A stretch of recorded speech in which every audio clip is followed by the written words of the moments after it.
Hello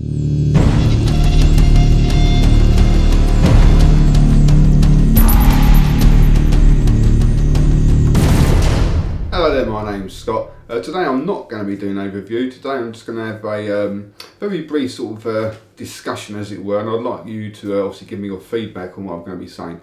It's basically sort of to do with one aspect of my reviews. Now, what the issue is that a couple of days ago I done a review on a starter kit which was called a Cirrus 2. Now it's just like a basic sort of starter kit. Comes with like 2 batteries and a charger and a few cartomisers and that. Now, despite what people say, it's not actually a KR808D, it is a different model, but nevertheless, so like the company was charging $250 for it, which is a stupid amount of money for just like a basic starter kit. Now, so obviously, when I agreed to do the review for the company, it's probably the only time I've ever not actually sort of looked at the website beforehand.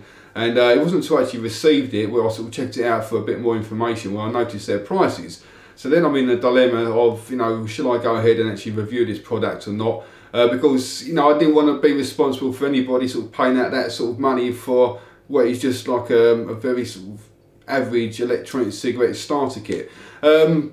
So the days building up to the review, I really did sort of ponder over it again and again. And in the end I just thought, well, I need to try and treat this as what I do every single other review that I've ever recorded. And I've recorded just shy of sort of 200 reviews now. I've never mentioned anything about price or anything or customer service in any of those reviews. Not even on the ones where I've actually sort of paid for it myself. It's just always just feel it's not really my place to. Especially when it comes to things like, obviously if I receive the item free of charge, because for me personally, I think, how can I really be talking about customer service, how can we be talking about value for money when it costs me nothing? So it doesn't, for me, just morally didn't seem right to be actually sort of saying, oh yeah, this is fantastic value for money, or this is bad value for money if I didn't pay a single penny towards it.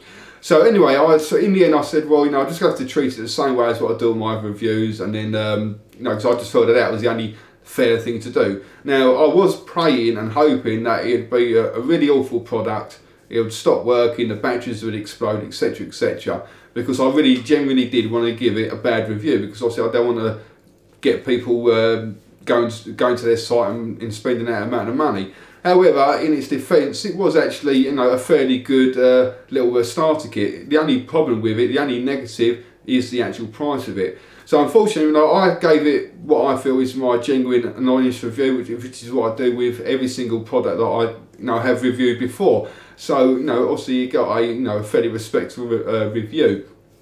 Unfortunately, once I uploaded it to YouTube, people went along and saw the prices. It sort of I can sort of put it mildly, but yeah, it caused quite a bit of upset, the fact that I'd released this review when a company is charging that amount of money. Now, in my defence, like I said, I feel like I've got to be impartial regardless of how much something costs. I just need to review the product, and that's that. However, I do absolutely 100% fully understand why people did get upset about it. Now, some people did go to sort of extremes of writing to me actually saying I should have given it a poor review on purpose.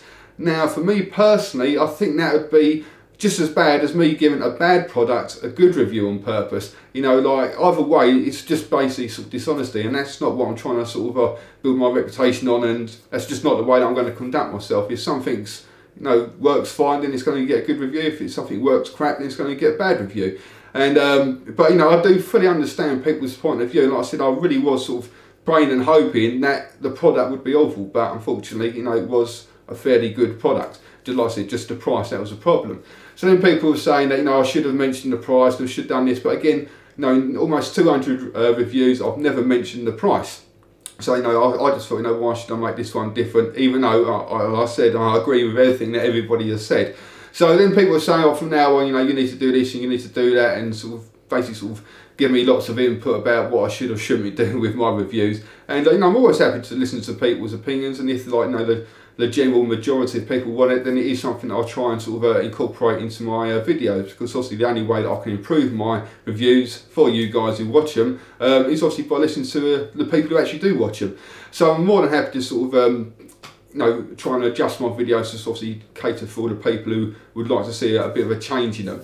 So I spent the last couple of days really sort of thinking about the best way I can go about this, because even though I do want to include like a value for money score, I still personally feel extremely uncomfortable talking about sort of value for money if I receive the item free of charge. To me, it just doesn't seem like I've got any right to be talking about, oh yeah, this is great value for money, when it didn't cost me a single penny.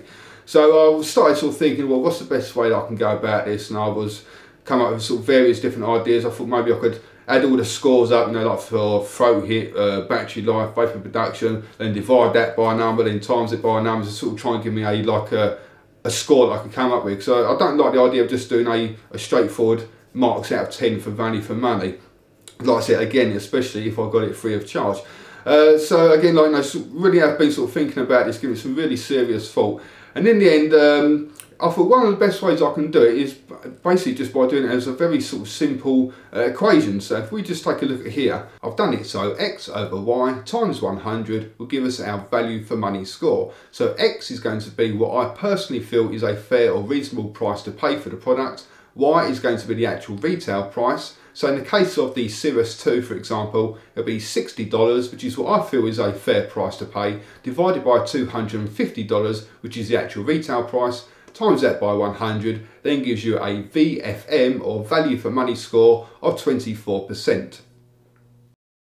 So the good thing about doing it this way is that I can then apply it to any product that I review, because obviously you have to bear in mind that I don't just review electronic cigarette starter kits. I also do reviews on things like drip tips and bottles of e-liquid or low resistance or high voltage atomizers. And obviously if I'm reviewing a atomizer, it's very hard for me to be able to sort of give it marks out of 10 as such for battery life or looks and performance, things like that. And I don't want to be making up sort of different categories for every time I review something that's slightly different. I'd rather have something that's very straight along the board. And so I'll be keeping all my marks out of 10 scores for my starter kits as usual. But then for every product review that I do, I will also include the VFM score, or value for money score, and it'll be worked out in exactly the same way as what I just showed you in that quick example.